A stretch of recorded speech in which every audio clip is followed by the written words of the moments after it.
सो इस टॉपिक में आज हम कवर करने वाले हैं आपका सोलर सिस्टम। ये ज्योग्राफी की सीरीज़ का पार्ट होगा। ये पहला हिस्सा होगा आपके ज्योग्राफी के चैप्टर का। तो पहला क्वेश्चन है आपका, सौर मंडल का सबसे बड़ा ग्रह कौन सा है? ऑप्शन है आपके पास मंगल, पृथ्वी यानी अर्थ, बृहस्पति यानी जुपिटर, शनि यानी सैटर्न। तो इसका आंसर है सी, जुपिटर। थोड़ा डिटेल में देखते हैं। जुपिटर है आपका एक गैस जाइंट। ठीक है, ये जो जुपिटर है, अगर मैं बात करूं, ये इतना बड़ा है कि इसके अंदर आपकी 1300 अर्थ, अगर मैं 1300 धरतियां अपनी अर्थ की तरह 1300 प्लेनेट रखूं, तो इतने प्लेनेट इस जुपिटर के अंदर समा जाएं। जो जुपिटर का साइज है वो बाकी जो अदर प्लैनेट्स हैं हमारे सोलर सिस्टम में, मरकरी से लेकर आपका नेपच्यून तक, उनसे भी बड़ा है, उनके मिले हुए साइज से भी बड़ा है। मतलब एक तरफ ये सारे बाकी प्लैनेट्स और एक तरफ जुपिटर, तो भी जुपिटर साइज में जीतेगा और इसके अंदर 1300 धरतियां समा सकती है। अब इसकी स्पेशलिटी क्या है? ये गैसियस प्लैनेट है। ठीक है, गैसियस प्लैनेट आपने पढ़े होंगे, जोवियन और टेरेस्ट्रियल। तो ये आपका एस्टेरॉयड बेल्ट से बाहर देखने को मिलता है। और जो बाहर आपको प्लैनेट्स देखने को मिलेंगे एस्टेरॉयड बेल्ट से, यहाँ पर आप अगर आपका सन है, ये मर्क्यूरी ऑर्बिट कर रहा है, देन वीनस, देन अर्थ, उसके बाद क्या आपका ये मंगल हो गया। मंगल के बाद आपका देखेंगे आप, एक आपको एस्टेरॉयड बेल्ट मिलेगी, देन आपका मिलेगा आपको क्या, ये आपका हो गया जुपिटर का बेल्ट, और देन सैटर्न यानी शनि, यूरेनस, देन नेपच्यून। तो ये जो चार प्लेनेट हैं और इस तरफ के जो चार प्लेनेट हैं, इनमें डिफरेंस क्या है? ये तो आपको ठोस मिलेंगे, बाकी इधर के जो प्लेनेट मिलेंगे वो ये वाले तो आपके होंगे कैसे, गैसियस, गैस से बने हुए जाइंट्स होंगे। और ये दोनों होंगे यूरेनस और नेपच्यून आपके कैसे, सॉलिड। किस तरह के सॉलिड? कोल्ड सॉलिड, बिल्कुल ठंडे प्लेनेट और सॉलिड। ठीक है, बर्फ़ से ढके हुए। अब बर्फ़ वाटर नहीं होगा, जान लीजिएगा। इनमें मीथेन जो गैस होगी वो आपकी जमी हुई होगी। एक आपको ब्लू मिलेगा और एक आपको कैसा मिलेगा, ग्रीन मिलेगा। तो ये भी आ जाता है कि किस प्लेनेट का कलर आपका ग्रीन होगा और किसका ब्लू होगा। तो यूरेनस का आपका होता है ग्रीन और नेपच्यून का होता है ब्लू। और दोनों का ही कारण है ब्लू और ग्रीन होने का, कौन सी गैस? CH4 यानी कि मीथेन गैस। इसको मैं रब करता हूँ, ये खिचड़ी पक गई है। अच्छा, अगर मैं बात करता हूँ इसी में ही, अगर मैंने जाइंट्स की बात करी, तो बता दीजिए कि फिर सबसे छोटा प्लेनेट कौन सा है? तो सबसे जो छोटा प्लेनेट है वो है आपका मर्क्यूरी। मर्क्यूरी से पहले एक और चीज़ जान लीजिए जुपिटर के बारे में। इसमें आपको एक रेड स्पॉट दिखता है, एक जैसे धरती में तूफान बनते हैं ये ऐसे स्ट्रॉम टाइप का, तो यहाँ पर आपको एक रेड स्पॉट दिखता है। ये सालों से चलता हुआ तूफान आ रहा है। तो कभी वो पूछ लेता है एग्ज़ाम में एग्जामिनर कि ग्रेट रेड स्पॉट किस ग्रह में देखने को मिलता है, तो आपका उत्तर होना चाहिए जुपिटर यानी कि बृहस्पति। तो बृहस्पति इसका उत्तर होगा। इसके बाद मैंने पूछा था सबसे छोटा प्लैनेट, तो आपका होगा मर्क्यूरी। और मर्क्यूरी सबसे नज़दीक होगा, ये आपका प्यारा सा सूरज है और इसके चारों ओर चक्कर लगा रहा है सबसे पहले कौन? मर्क्यूरी। और मर्क्यूरी के बाद है आपका वीनस। तो मर्क्यूरी की क्या खासियत है? सबसे छोटा है, इतना छोटा कि आपका जो ड्वार्फ प्लैनेट है, जो बौने ग्रह हैं, जैसा कि कौन? प्लूटो। प्लूटो यानी कि वो जो 2006 से पहले साइंटिस्टों के लिए क्या था, एक ग्रह था। उसके बाद साइंटिस्टों ने इसे क्या बोला कि ये एक तो बौना ग्रह है, इसको हम असल जो ग्रह होते हैं सन के अराउंड उसमें नहीं रखेंगे, तो इसको हटा दिया। लेकिन क्या इससे प्लूटो को फर्क पड़ा? नहीं, बिल्कुल भी नहीं पड़ा। वो आज भी मौज करता हुआ सूरज के चारों ओर चक्कर लगा रहा है। ठीक है। और इसके अलावा क्या ये प्लूटो से भी छोटा है साइज में, और हमारा जो चंद्रमा है, धरती का जो नेचुरल सैटेलाइट है चंद्रमा, उससे ये थोड़ा सा ही बड़ा है। कौन? अपना मर्क्यूरी, जो सबसे पहला ग्रह देखने को मिलेगा। अच्छा, अगर आपका कभी मन करे किस चीज़ का, दुबई से भी ज़्यादा अच्छी गर्मी खाने का, तो आप जाइएगा मरकरी में। यहाँ आपको 430 डिग्री सेंटीग्रेड तक का तापमान देखने को मिलेगा, यानी कि 450 डिग्री सेंटीग्रेड तक का आपका टेम्परेचर होगा। और इसमें आप अपना भोजन आसानी से पका सकते हो। और अगर आपको साइबेरिया जैसी ठंड चाहिए तो भी आप यहाँ जा सकते हैं मरकरी में। यहाँ आपको -150 से 180 -180 डिग्री सेंटीग्रेड तक का टेम्परेचर देखने को मिलेगा। तो -180 साइबेरिया में, जहाँ -40 डिग्री के आसपास का टेम्परेचर होता है, यहाँ आपको -180 डिग्री टेम्परेचर देखने को मिलेगा। हाड़ कपा देने वाली ठंड होगी। हाड़ क्या, आदमी मर जाएगा, सरवाइव ही नहीं कर पाएगा, ऐसा प्लेनेट है। तो रहने के लिए ये अच्छा प्लेनेट नहीं माना जाएगा। अब इसके बाद आगे बात करें, कह रहा है कि किस ग्रह को सुबह का तारा कहा जाता है।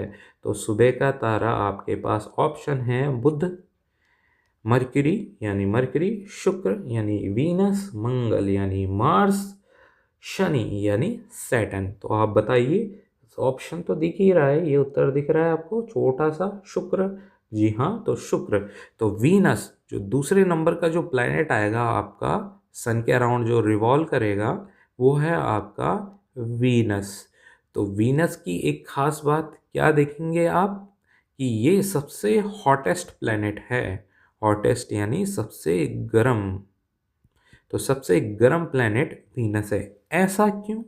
ऐसा इसलिए क्योंकि जब ये रोटेट करता है, रोटेट मतलब अपनी एक लट्टू की तरह जब ये घूमता है, जैसे धरती रोटेट करती है आपकी, 24 घंटे का समय लेती है रिवॉल्यूशन के लिए, लगभग 365 दिन का समय लेती है सन के चारों ओर घूमने के लिए, 365 दिन।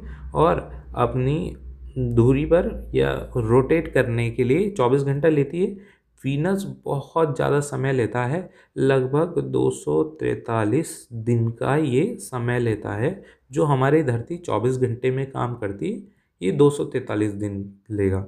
अब ध्यान दीजिए, अगर 243 या इतने ज़्यादा दिनों तक एक ही साइड सन की ओर तपती रहेगी, तो क्या हो गया? ऑब्वियस सी बात है, वो क्या होगा, वो वाली सतह आपकी क्या होगी? गर्म होगी। वो इतनी गर्म होगी कि इससे पहले जो प्लेनेट है उसको सबसे गर्म होना चाहिए था, सन के नज़दीक है, वो ना होकर वीनस सबसे गर्म होगा। क्यों? क्योंकि ये लंबे टाइम तक इसकी एक साइड सूरज की गर्मी सोखती रहती है। इस वजह से आपका जो वीनस है, ये आपका क्या होगा? ये आपका सबसे गर्म वो गर्म प्लैनेट होगा, और इसको मॉर्निंग स्टार भी बोला जाता है। ध्यान रखिए, मॉर्निंग स्टार तो है लेकिन स्टार नहीं है, हमें केवल ये स्टार की तरह दिखता है। अच्छा, अब ये स्टार की तरह क्यों दिखता है, इसका चमक का क्या कारण है, इसको जान लेते हैं। तो सबसे गर्म देख लिया, सबसे चमकीला, इसकी चमक का जो सबसे मेन कारण है वो है सल्फ्यूरिक एसिड। तो जो सल्फ्यूरिक एसिड है वो बहुत ज़्यादा रिफ्लेक्टिव होता है। जैसे आपका कांच है, जो आपका दर्पण है जिसमें आप चौबीसों घंटे अपने को देखते रहते हो, उस तरह का ही इसका सरफेस होगा। इस गैस की वजह से क्या होगा, इस पे जो सन की किरणें पड़ेंगी वो क्या होंगी, वो रिफ्लेक्ट करती हुई जाएंगी। और इससे क्या होगा, ये चमकीला सा लगेगा। तो ये हाईली रिफ्लेक्टिव होगा और इसके जो बादल बने होंगे वो सल्फ्यूरिक एसिड की वजह से बने होंगे, जो कि इस क्या करेंगे, एक रिफ्लेक्शन का काम करेंगे, एक रिफ्लेक्टर का काम करेंगे। तो क्या होगा, तो ये रात को सूर्यास्त के बाद आपको देखने को मिलेगा और एक सूर्यास्त से पहले। और ये चांद के बाद जो सबसे चमकदार चीज़ आपको उस आसमान में दिखेगी रात के समय, वो वीनस ही होगा। इसके अलावा दूसरा कोई प्लैनेट नहीं होगा। ठीक है, अब ध्यान दीजिएगा, मैंने ये चीज़ आपको पहले ही बता दी कि ये तारा नहीं है, बस तारे की तरह नज़र आता है। ये सन की जो रेज आ रही हैं, जो किरणें आ रही हैं, उनको रिफ्लेक्ट कर रहा है इसका गैस, और ये तारे की तरह फिर कैसा लगता है, टिमटिमाता हुआ नज़र आता है। अब ये सूर्य के इतने करीब है, मतलब सूर्य के करीब है धरती से अगर हम इसका कंपेयर करें, माफ़ कीजिएगा, धरती से अगर हम कंपेयर करें, मान लीजिए सूर्य है, ये आपका वीनस है, धरती इसके बाद आती है। ठीक है, अभी धरती से पहले सूर्य के चक्कर लगा रहे हैं, तो धरती से क्या होगा, धरती से पहले ये चक्कर लगा रहा है, तो क्या होगा, जो जो इसका टाइमिंग होगा इसको देखने का, वो क्या होगा, ये सूर्योदय से पहले और सूर्यास्त के बाद ही देखने को मिलेगा। वरना अगर आप चाँद को देखेंगे तो आपको चाँद दिन में भी नज़र आएगा। अगर आप थोड़ा सा ध्यान देंगे तो सुबह 9-10 बजे 11 बजे भी अगर आप आसमान में नज़र दौड़ाएंगे तो आपको चाँद नज़र आ जाएगा। भले ही वो उतना ब्राइट नज़र ना आए सूरज की रोशनी की वजह से, लेकिन आपको दिखेगा ज़रूर। लेकिन आपको वीनस ऐसा नज़र नहीं आएगा। क्यों? क्योंकि ये सूरज के बहुत करीब है। अगर हम कंपेयर करें धरती से, धरती सूरज से काफ़ी दूर है, तो इस वजह से ये गर्म भी है और दिखता भी नहीं है दिन में, रात में ही आपका दिखेगा। अब प्रश्न संख्या आपका 3 आ जाते हैं। सूर्य के सबसे निकट ग्रह बता दिया था, ये तो मर्क्यूरी है। हाँ, इसका जो रिवॉल्यूशन पीरियड है वो आपका सबसे कम होगा। रिवॉल्यूशन मतलब कि ये सूरज के चारों ओर कितने दिनों में चक्कर लगाएगा। जैसे हमारी धरती 365 दिन लेती है सूरज के चारों ओर चक्कर लगाने में, ये 88 दिन लेगा। अगर आप मरकरी में गए हैं तो 88 दिन में ही आपका एक साल समाप्त हो जाएगा, ध्यान रखिएगा। इसके अलावा ये तो परिक्रमा की बात आ गई, इसकी रिवॉल्यूशन की। रोटेशन भी इसका इतना ज़्यादा होता नहीं है, लेकिन इससे रोटेशन में कोई और इसको मात देगा। आप ये जान लीजिए, जैसे रोटेशन की अगर मैं बात करूं तो इसके घूमने की घूर्णन स्थिति की मैं बात कर रहा हूं कि अपनी दूरी पे कैसे घूम रहा है, लट्टू की तरह। ठीक है, तो आप ये मत सोचिएगा कि सूरज के बहुत नज़दीक है तो ये सबसे तेज़ ऐसे घूमेगा, नहीं। ये चक्कर बहुत जल्दी लगाएगा, लेकिन जैसे धरती 24 घंटे लेती है अपनी एक एक्सिस पे रोटेट करने के लिए, ठीक है, वो ये वाला ग्रह सबसे ज़्यादा सबसे कम नहीं लेगा। इसके बाद एक ग्रह हम पढ़ेंगे, वो सबसे कम समय लेगा आपका रोटेट करने में। मरकरी का आपको बस ये ध्यान रखना है कि ये सबसे नज़दीक है, और दूसरा क्या, ये 88 दिन लेता है सूरज के चारों ओर चक्कर लगाने के लिए। यही दो आपके इम्पोर्टेंट क्वेश्चन बनते हैं। अब आगे कह रहा है सिज़िगी शब्द किससे संबंधित है। देखिए, जब धरती, आपका सूर्य और चंद्रमा एक दूरी पे आ जाते हैं, एक सीध पे आ जाते हैं, एक सीधी रेखा में आएंगे, तो उस सिचुएशन को हम क्या बोलेंगे, तो उस सिचुएशन को हम बोलेंगे सिज़िगी। तो सिज़िगी का मतलब है सूर्य, पृथ्वी और चंद्रमा का एक सीधी रेखा में आना। ठीक है, जैसा हम जानते हैं कि चंद्रमा धरती के चक्कर लगा रहा है और धरती आपके सूरज के चक्कर लगा रही है, तो बार बार ऐसी सिचुएशंस तो बनेंगी, ऐसी परिस्थितियां बनेंगी जहां पर सूरज, धरती और चांद एक सीधी रेखा में आएंगे। तो ऐसी परिस्थिति को किस चीज शब्द से दर्शाया गया है? सिजिगी से दर्शाया गया है। तो इस घटना को खगोलवादियों ने क्या बोला है? देखिए, सिजिगी कहा है, जिसे हम क्या कहते हैं? ग्रहण भी कहते हैं। ग्रहण भी होते हैं, चंद्र ग्रहण, सूर्य ग्रहण। ठीक है। अब आगे देखें, सौर मंडल में किस ग्रह का घनत्व सबसे अधिक है, सबसे डेंस कौन है? तो वो आपकी धरती ही होगी। तो इसका उत्तर है आपकी धरती। लगभग 5.5 और 5.5 और 5.6 के आसपास इसका आपका क्या होगा? आपका डेंसिटी होगी। ठीक है। तो ये आपका उत्तर में भी देखिए इसने लिखा है लगभग 5.5 लिखा है। तो ये आपका आंसर होगा अर्थ। आपको अर्थ का से रिलेटेड एक तो ये क्वेश्चन याद रखना है कि इसकी डेंसिटी सबसे ज़्यादा होती है बाकी प्लैनेट्स से, अगर हम कंपेयर करें, बाकी ग्रहों से कंपेयर करें। दूसरा, इसको क्या बोला जाता है? इसको एक और नाम दिया जाता है, ब्लू प्लैनेट बोला जाएगा। ठीक है। और उसके बाद ट्विंस, अगर क्वेश्चन पूछेगा कि ट्विंस किन्हें कहा जाता है, तो एक तो आपकी धरती होगी, ठीक है, और एक आपका होगा वीनस। धरती और शुक्र आपके क्या होंगे? ट्विंस प्लैनेट, जिनको जुड़वा भाई बहन जो भी बोले, ट्विंस बोला है। ठीक है। तो ये ट्विंस प्लैनेट होंगे। आगे क्वेश्चन नंबर 5, किस ग्रह के चारों ओर स्पष्ट वलय यानी कि रिंग्स देखने को मिलती हैं? तो क्लियर आपको देखने को मिलेगा सैटर्न। हालांकि जो आपके जो जोवियन प्लैनेट हैं, जो भी जोवियन प्लैनेट है यानी कि जो क्यूपर बेल्ट के बाद आपको प्लैनेट देखने को मिलेंगे, उनमें आपको थोड़ा बहुत छल्ले देखने को मिलेंगे। लेकिन जो क्लियर छल्ले देखने को मिलते हैं, जो स्पष्ट विलय या रिंग्स देखने को मिलती हैं, वो आपको सैटर्न के अराउंड देखने को मिलती है। हल्की आपको जुपिटर पे भी मिलेगी, थोड़ा बहुत इनमें भी देखने को मिलती है, लेकिन वो नगण्य होती हैं, उनको नेग्लेक्ट किया जाता है। तो सैटर्न इसका उत्तर होगा।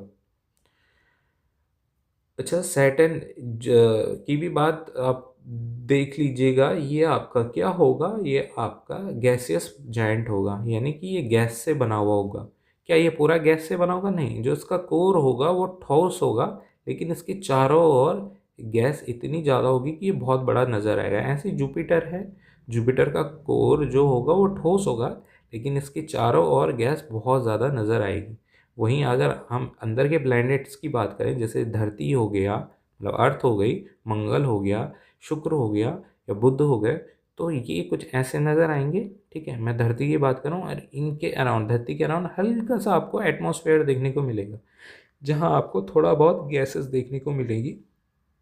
बाकी हमारी धरती क्रस्ट से लेके कोर तक आपका क्या है? लगभग ठोस है। बीच में आपको तरल भी देखने को मिलेगी, और विस्कस भी थोड़ा सा जेली टाइप का देखने को मिलेगा।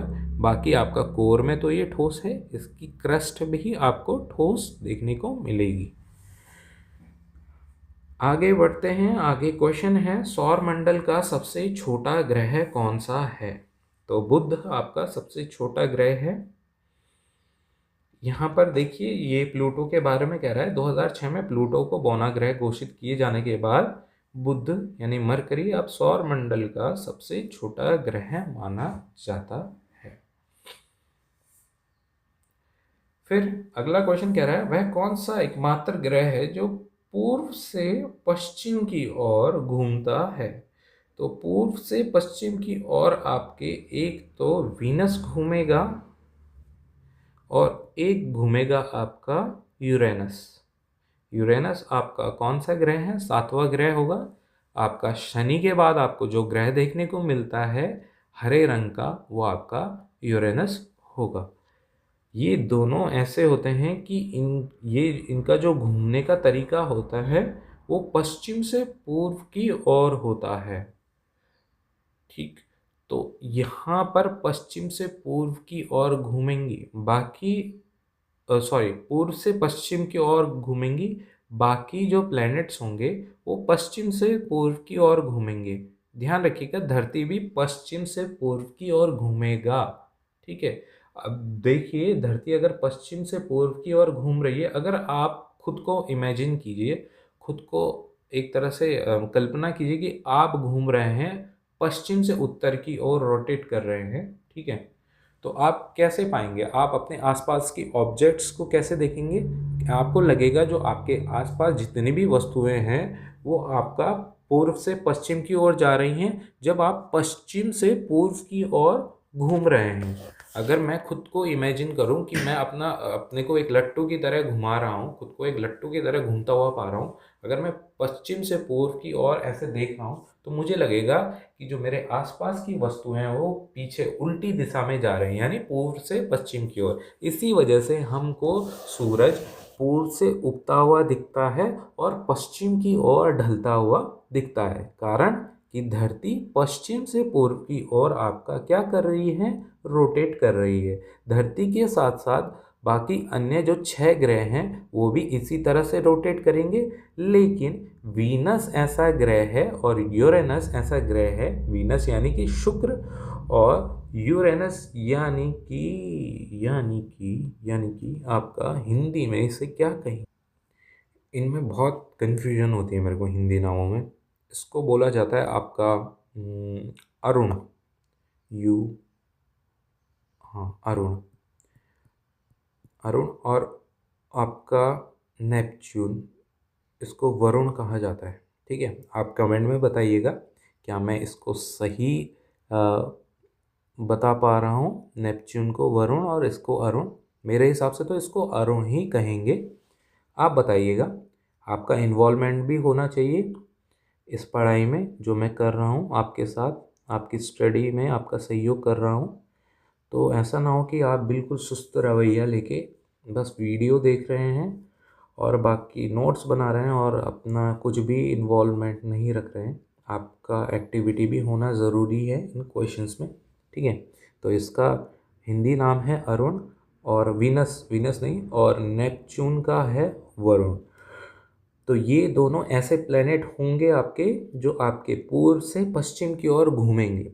अब इमेजिन करिए आप हैं किसमें, वीनस में है या फिर आपका यूरेनस में है। अगर आप उस प्लेनेट में खड़े हैं तो सूरज आपको ऐसा लगेगा कि ये पश्चिम से पूर्व की ओर उदय हो रहा है, यानी पश्चिम से उदय होगा और पूर्व में अस्त होगा। तो अगर आप वीनस यानी कि शुक्र और यूरेनस यानी कि अरुण में खड़े हैं तो आपको कैसे नज़ारे देखने को मिलेंगे? आपको सूरज पश्चिम से उगता हुआ और पूर्व में ढलता हुआ नजर आएगा। आगे अगर बात करें, थोड़ा बहुत इसमें नज़र डालें, यूरेनस यानी कि आपका अरुण, अरुण शायद, हाँ अरुण आपके सूर्य के सारथी होते हैं, सूर्य देव के सारथी होते हैं। अगर मैं इंडियन मैथोलॉजी में बात करूं, जो वेद पुराण दिए गए हैं उसमें अरुण को क्या बताया गया है, इनको बताया गया है सूर्य का सारथी। अच्छा, साइंटिफिकली बात करें तो इनका जो कलर है वो आपको देखने को मिलेगा ग्रीन। ठीक है, और ग्रीन कलर नॉर्मली इनको मिलता है किस गैस की वजह से? मीथेन। मीथेन के अलावा और कौन सी गैसेस होंगी? अगर यहाँ इसकी बात करें, मीथेन के अलावा और कौन सी गैसेस होंगी आपकी? तो मीथेन के अलावा आपको मिलेगा यहाँ पर अमोनिया, अमोनिया, और थोड़ा बहुत इसमें पानी मिलेगा। ठीक है, और इन सब का कॉम्बिनेशन क्या होगा? एक आइसी क्रिस्टल जैसा होगा, मतलब बर्फ़ की तरह होगा। बर्फ़ की तरह क्यों? क्योंकि सूरज से ये करोड़ों किलोमीटर दूर हैं। धरती जैसे आप जानते हैं कितना किलोमीटर दूर है आपका? 15 करोड़ किलोमीटर दूर है। तो ऐसे ही आपका कौन, ये यूरेनस और नेपच्यून बहुत दूर है। एग्जैक्ट फिगर्स हमें नहीं मालूम, आप गूगल में सर्च कर लीजिएगा। हमें अर्थ का मालूम होना चाहिए और बाकी जो प्लैनेट्स हैं उनके जो फैक्ट्स फिगर हैं वो मालूम होने चाहिए। अच्छा, ये आईसी प्लैनेट है, इसके साथ आईसी प्लैनेट और कौन होगा जो इसके पीछे मौजूद होगा? कौन? नेपच्यून। अच्छा, इसकी खोज की बात की जाए कि यूरेनस की खोज किसने की? तो आपको मालूम होना चाहिए, एक विलियम हर्शल नाम के आपके एक खगोलवादी आए। इन्होंने शायद सन 1781 में इन्होंने यूरेनस की खोज की थी। ठीक है, अब ये काफ़ी दूर है, तो आपके नॉर्मल आंखों से ये देखा नहीं जाएगा, टेलीस्कोप की ही मदद ली जाएगी। नॉर्मली ये देखा नहीं जाएगा। और ऐसे ही जो बाकी प्लैनेट्स होंगे जो काफ़ी दूर होंगे, वो भी ऐसे ही खोजे जाएंगे।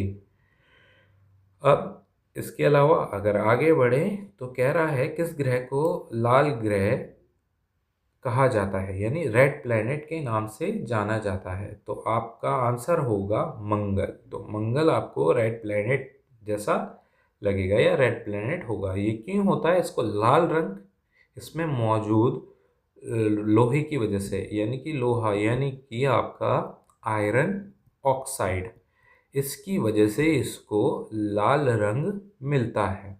यही कारण है कि यह ग्रह लाल ग्रह कहलाता है।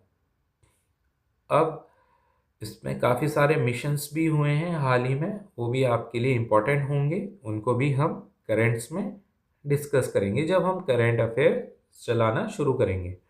क्वेश्चन नंबर 10 देखते हैं। क्वेश्चन नंबर 10 कह रहा है पृथ्वी की जुड़वा बहन ट्विन सिस्टर किसे कहा जाता है? तो ये शुक्र होगा इसका उत्तर।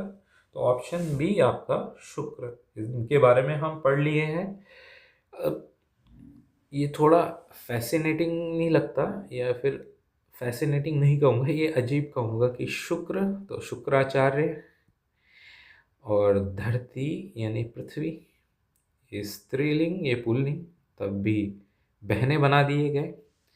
अंग्रेजों के भी क्या चोच ले हैं। ट्विन सिस्टर शुक्र तो पुरुष है, पृथ्वी ये हमारे लिए पुरुष हो सकता है, उनके लिए शायद कोई महिला कोई देवी हो, वीनस। ठीक है, या फिर अर्थ उनके लिए कोई व्यक्ति हो सकता है। आप बताइएगा इस बारे में, क्या एक लड़का और लड़की जुड़वा बहनें हो सकती हैं? नहीं, बिल्कुल भी नहीं। अब 11वां प्रश्न देखें। क्षुद्र ग्रह बेल्ट यानी एस्टेरॉयड बेल्ट किन ग्रहों के बीच में स्थित है? तो ये आपके सूर्य, ये आपके मरकरी, और ये आपके हैं, ये मरकरी, ये वीनस, और आपके आ गई हैं अर्थ, ये रोटेट कर रही हैं। देन आ गया आपके मार्स। फिर आपकी आती है एक एस्टेरॉयड बेल्ट, फिर आएंगे आपके जुपिटर। कि दिमाग में एक क्वेश्चन ये नहीं दौड़ता कि एस्टेरॉयड बेल्ट आपको यहीं पर ही देखने को क्यों मिली? ये धरती और आपके वीनस के बीच में, या धरती और मंगल के बीच में, या धरती और वीनस के बीच में देखने को क्यों नहीं मिलती? एस्टेरॉयड बेल्ट यहीं क्यों बनी, यही जगह क्यों चुनी गई? तो इसका रीज़न मालूम है आपको, या ये हमें बताना पड़ेगा? तो हम ही बताते हैं। इसका प्रमुख कारण है आपका क्या? जुपिटर। देखो, जब आपके सौर मंडल में ग्रहों के निर्माण हो रहे थे आज से लगभग 4.5 अरब वर्ष पूर्व, तो जो मंगल और बृहस्पति के बीच में ग्रह, जो ये एस्टेरॉयड बेल्ट है, इनको बनना था प्लैनेट। लेकिन ये क्या बन गए? ये छोटे छोटे आपके क्या बन गए? उल्का पिंड बोले या एस्टेरॉयड बोले, ये बन गए। ऐसा क्यों?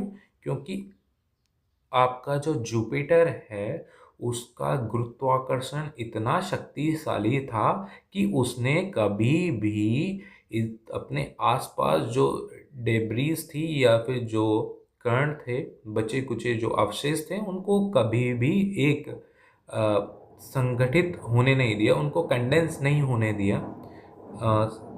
तो जब वो कंडेंस नहीं होंगे, एक साथ मिलेंगे नहीं, तो वो प्लैनेट नहीं बनेंगे। तो इसकी ग्रेविटी की वजह से, किसकी? जुपिटर की ग्रेविटी की वजह से ही क्या हुआ कि यहाँ पर एस्टेरॉयड बेल्ट का निर्माण हुआ बजाय एक प्लैनेट के। तो ये आपका उत्तर होगा कि एस्टेरॉयड बेल्ट यहीं पर ही क्यों पाया गया। ठीक है, तो यहाँ पर आपको छोटे छोटे क्षुद्र ग्रह देखने को मिलेंगे। ठीक है, यानी कि क्षुद्र ग्रह यानी एस्टेरॉइड बेल्ट। ठीक है, हिंदी में थोड़ा सा प्रॉब्लम हो सकती है बोलते हुए, लेकिन इंग्लिश में तो ये क्लियर कट मेरे मुंह से एस्टेरॉइड बेल्ट ही निकलेगा। ठीक है, रीज़न आपको पता चल गया। और जुपिटर और मार्स के बीच में देखने को मिलेगा, तो आपका उत्तर होगा मंगल और बृहस्पति। 12वां क्वेश्चन है आपका, हैली धूमकेतु यानी हैली कॉमेट कितने वर्षों के अंतराल में दिखाई देता है? तो ये 84, 240, 76 या 60 वर्ष। तो आपका आंसर होगा यहाँ पर कितना, 76 वर्ष। ये भी पूछता है आखिरी बार कब देखा गया और अगली बार कब देखा जाएगा। तो ये 1986 में देखने को मिला, जब इंडिया 1983 का वर्ल्ड कप जीत चुका था। और इसके बाद ऑपरेशन ब्लू स्टार चलाया गया। फिर आपका 1986 में आपको हेले कॉमेट देखने को मिला। अभी अगली बार कब दिखेगा? तो ये 2061 में देखने को मिलेगा। तो ये क्वेश्चंस बनते हैं हेले कॉमेट से कि कितने साल बाद या फिर कितने अंतराल बाद ये आपको दिखाई देगा। तो 76 साल। ठीक है, आखिरी बार सन 1996 और अगली बार 2061 में देखने को मिलेगा। इसके बाद 13वां प्रश्न है आपका, हमारे सौर मंडल का सबसे ऊंचा पर्वत ओलंपस मॉन्स किस ग्रह पर स्थित है? क्या ये पृथ्वी पर है? जी नहीं। क्या ये शुक्र पर है? बिल्कुल भी नहीं। क्या ये मंगल पर है? बिल्कुल सही जवाब, जीत गए आप 7 करोड़। डी, चंद्रमा नहीं। ठीक है, तो मंगल में देखने को मिलेगा आपको ओलंपस मॉन्स, सबसे ऊंचा पर्वत। ठीक है, ये एवरेस्ट से देख लो 3 गुना बड़ा है। यानी एवरेस्ट की हाइट बता दो आप, एवरेस्ट की हाइट बताओ, उससे ही आप इसकी 3 गुना हाइट निकाल सकते हो। उसे 3 से मल्टीप्लाई कर लेना, तो आपकी एवरेस्ट की हाइट कितनी होगी? 8,848। ये थोड़ा थोड़ा और बढ़ती रहती है। अगर आज से 50 से 60 साल पुराना अगर हम सर्वे देखें तो उसमें पता चलता है, और आज की डाटा में पता चलता है कि इसकी हाइट में कुछ इंचेस का इजाफा हुआ है। ठीक है, ये तो था आपका माउंट एवरेस्ट। अच्छा, ऐसा क्यों देखने को मिल रहा है? क्योंकि ये आपके फोल्ड माउंटेन से बना है। आप जानते ही होंगे कि जो हमारा इंडिया है, ठीक है, वो ऑस्ट्रेलिया से टूटकर आपका यूरोप वाली प्लेट में जाके मिला। ये गोंडवाना प्लेटू का हिस्सा था। जब ये मिली तो आपका कन्वर्जेंट फोर्स लगी। इससे क्या हुआ, ये वाला हिस्सा ऊपर उठने लगा और फोल्ड माउंटेन का निर्माण हुआ। तो फोल्ड माउंटेन के निर्माण की ही वजह से आपका एवरेस्ट भी बना। और आज भी ये वाली प्रक्रिया अभी भी क्या है, एक्टिव है। तो आपकी ऑब्वियस सी बात है, यहाँ पर आपको आपकी जो भू जो जोग्राफिकल एक्टिविटीज़ होंगी, जैसे कि जियोलॉजिकल एक्टिविटीज़, वो देखने को मिलेंगी। यानी कि टेक्टोनिक प्लेट्स का हिलना डुलना, और साथ में ये गोंडवाना प्लेटू से कटकर जो हमारा इंडिया आया है और आपका जो यूरोप है, तो ये जो यूरेशियन प्लेट बना है, इनका आपस में क्या होना, कन्वर्ज होना, या फिर एक का नीचे जाना और एक का ऊपर उठना।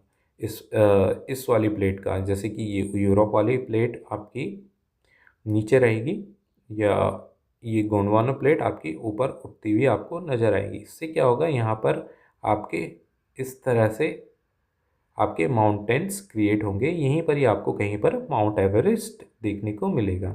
तो ये अभी भी एक्टिविटी चालू है, इस वजह से शायद इसकी हाइट में कुछ इजाफा देखने को मिला है। तो 8,848 मीटर इसकी हाइट है। इससे 3 गुना यानी कि लगभग 26 से 27 हज़ार के बीच में आपको क्या देखने को मिलेगी, इसकी हाइट देखने को मिलेगी ओलंपस मॉन्स की। अगला क्वेश्चन